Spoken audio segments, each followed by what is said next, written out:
Сәлеметсіңдер ме оқушылар? Шәкірт онлайн мектебі сендермен мен аяулым Нышанбай қызы. Бүгінгі біздің өтетін тақырыбымыз балалар зат есім деп аталады.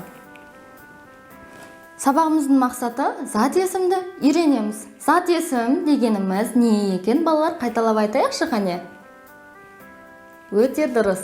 Зат есім заттың атын білдіретін, кім, не, кімдер, нелер деген сұраққа жауап беретін сөз табы. Өте тамаша. Осылай жаттап алсаңдар, мүлдем қателеспейсіңдер. Мәтінді тыңда. Ересек оқушы. Әбілхан, тағы да Әбілхан Қастеев туралы. Біз жалпы Әбілхан Қастеев туралы өтіп жатырмыз, балалар. Әбілхан тұңғыш рет мектеп табалдырығын аттағанда 25 жаста еді. Қанша жаста еді? 25. Өмірінде оқулық ұстап көрмеген Әбілханға оларды түсіну қиын еді. Есеп тіпті ауыр. Бірде мектеп директоры Әбілханды шақырып, оңаша сөйлесті. Сонан соң сыныбындағы екі баланы шақыртып алып, ертеңнен бастап Әбілхан сурет студиясында оқиды. Екеуін кезек-кезек студияға ертіп барып, оған тілмаш боласыңдар, деді. Әбілханды ертеңінде суретші Хлудовтың үйінде Дәлденбаев ертіп барды. Үйден шашаппақ қудай көзілдірікті шал шықты. Кім шықты? Шашаппақ қудай дегеніміз шашы ағарған кәрі кісіні айтады. Қош келдіңіздер деп үйге өзі бастап кіргізді. Жаркенттенсің бе? Деді. Ол, білем, ол жерлерде болғанмын. Тамаша таулы өлке деп жер жаннаты жетісуды жанындай жақсы көретінін айтты. Үйренуге сабақ алуға келдім дегенде Хлудов қатты қуанды. Кіммен жұмыс істеген екен? Орыс кісі Хлудовпен жұмыс жасаған екен. Міне, жасым 70-тің 8-інде. 70-тің 8-інде дегеніміз не түсіндік, балалар? Жас қаншада екен? Өте тамаша. 78-де, я? Өмірімде алғаш рет қылғалам ұстаған қазақ суретшісін көріп отырмын деп қоштасарда бір қорап акварель қағаз берді. Акварель дегеніміз не, балалар? Бояу, я? Қылқалам акварель дегеніміз біздегі тірек сөздер. Тірек сөздерді белгіле. Міне, қылқалам, акварель, жер жаннаты. Мәтін кім туралы? Кім туралы, балалар? Әбілхан Қастеев, я? Ол кімнен сабақ алды? Орыс ғалымы Хлудовтан.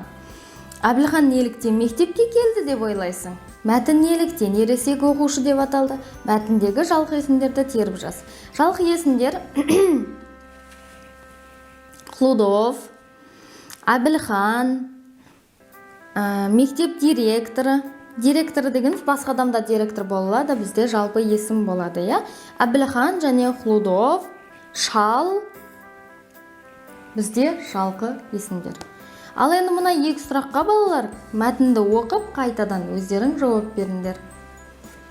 Көптік жалғауларының тиістісін қойып жаз. Ауданда суретші, тер, дер. Қайсы келеді, балалар? Лар, лер. Демек, суретшілер, я? Неге? Суретшілер, шы деген жіңішке, оған жіңішке сөздермен жалғау келеді. Жарысы өтті. Балалар. Сурет салуды жақсы үйренген жеңімпаздар. Неге жеңімпаздар болмады? Себебі з бізде ұяң дауыссыз. Ұяң дауыссызға ықпал ететін ұяң дауыссыз жалғау. Сыйлық, міне, қымен бітіп тұр, демек сыйлықтар. Тапсырылды. Көпше түрдегі зат есімдердің астын сыз. Көпше түрдегі зат есімдер қазір ғана біз көпше түрдегі жалғаулар жалғап шықты қой. Солар біздегі көпше түрдегі зат есімдер.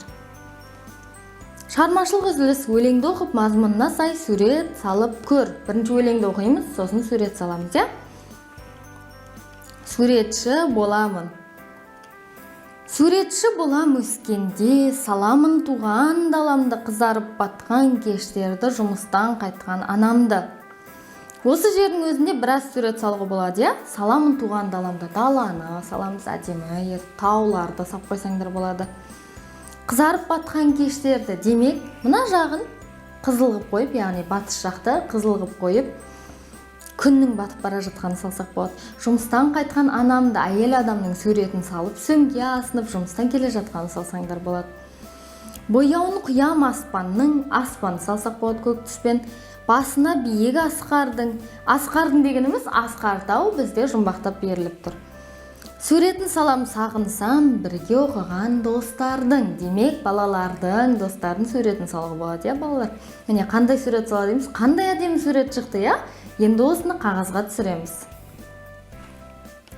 Бұл сабақтан үйренім зат есімнің түрлерін үйреніп алдым. Зат есімнің түрлері қандай? Жалқы және жалпы. Жалпылап айтса жалпы есім, жекелеп айтса жалқы есім болды. Сонымен балалар, сабағымыз аяқталыпты. Сау, сәлемет болыңдар.